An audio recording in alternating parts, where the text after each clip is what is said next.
or Jeremy merrily restores list pricing. So go to jeremy'srazors.com for your last chance to save. Now let's get to our daily cancellation.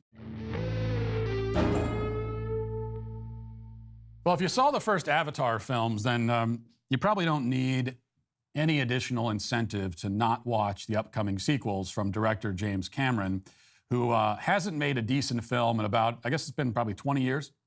Of course, the original Avatar back in 2009 was a massive multi-billion-dollar hit, but that was due mostly to this period of mass societal psychosis that caused millions of people to believe temporarily that it was a good film. It was a very bewildering time for people like myself who never fell under this hypnotic trance. Eventually, though, everyone woke up from their hallucinogenic stupor and realized that Avatar was, despite the special effects, one of the least interesting and least inventive films ever released. It was essentially just Disney's Pocahontas, but with blue people and less singing. It was a film so lacking in wit and creativity that the natural resource that everyone is fighting over in the film, it centers around this natural resource, and it's called unobtainium because, it's difficult to obtain.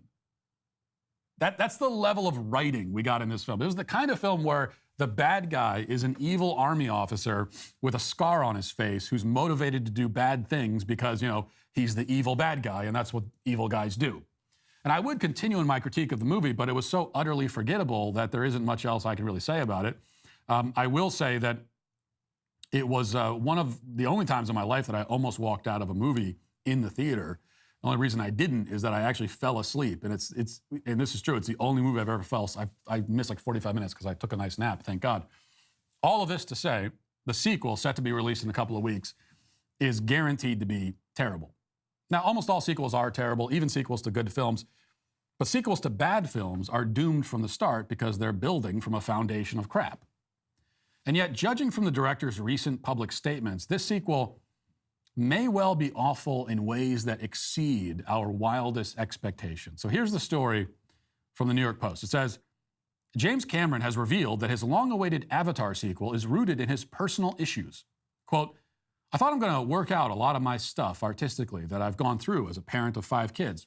Cameron, 68, told The Hollywood Reporter, the overarching idea is that the family is the fortress. It's our greatest weakness and our greatest strength. I thought, I can write the hell out of this. I know what it is to be the a-hole dad. Now, if somehow a big-budget sequel to the most overrated film of all time, made as a means for the 68-year-old director to work out his personal issues, seems appealing to you, then wait until you hear the rest of it. Quote, reflecting back on his career, which includes highly publicized clashes with studio executives, Cameron said, a lot of things I did earlier I wouldn't do, career-wise, and just risks that you take as a wild, testosterone-poisoned young man. I always think of testosterone as a toxin that you have to slowly work out of your system. Well, good news, James. It seems that you've mostly succeeded in that regard. Nobody will accuse you of having excess testosterone. But for the record, testosterone is not a poison, nor is it a toxin, nor is it something that you want to work out of your system. It is, in fact, a hormone vital to growth and vital to development, which maintains, among other things, your bone density, your muscle mass, strength. Of course, the irony here is that if you asked him, about the subject, James Cameron, as a Hollywood leftist, would almost certainly tell you that he's a fan of gender affirmation drugs and procedures, which means that in his world, testosterone is only a poison when it's naturally produced. Testosterone in the form of a drug given to gender-confused girls is wonderful, and it's medically necessary and affirmative, but if it's naturally produced by men, then it's bad. And yet Cameron is really only guilty of being overly honest here, if anything, because this is how our society generally treats men and boys. Young men are poisoned by the toxin of testosterone, we're told. That's the essence of toxic masculinity, after all. And it's true that young men in particular can be wild, can be aggressive, can be prone to risk-taking and confrontation.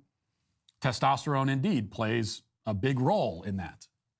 But our approach as a culture should be to help these boys and young men harness their masculine energy, not suppress it or purge themselves of it or drug it out of them, but help them to develop the character and discipline to funnel all of that testosterone-fueled aggression and energy in a constructive and worthwhile direction. You know, this is one of the many things our society gets wrong when it comes to men. Boys, as they grow up, they're not given proper outlets. And most of the outlets that they once had are being taken away. Even things like the, more aggressive and sort of violent games kids used to play on playgrounds. We don't play those games anymore. Take all that away. They're not trained on how to harness this energy. They're not trained on how to be men. They're so often deprived of competent male role models. We are fearful of masculinity, and so we demand that boys essentially act like girls, and sometimes we literally try to turn them into girls.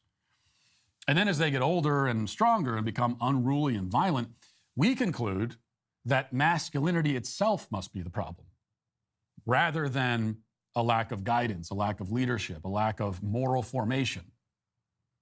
And then the goal becomes, as James Cameron puts it, to purge it, masculinity, to work it out, to eradicate it. And now he's made a movie about it, which, you can watch if you don't value your brain or your time or your money. But I will decline the invitation for my part and instead say to James Cameron that you, sir, are today canceled. And that'll do it for this portion of the show. As we move over to the members block, hope to see you there. If not, talk to you tomorrow. Godspeed.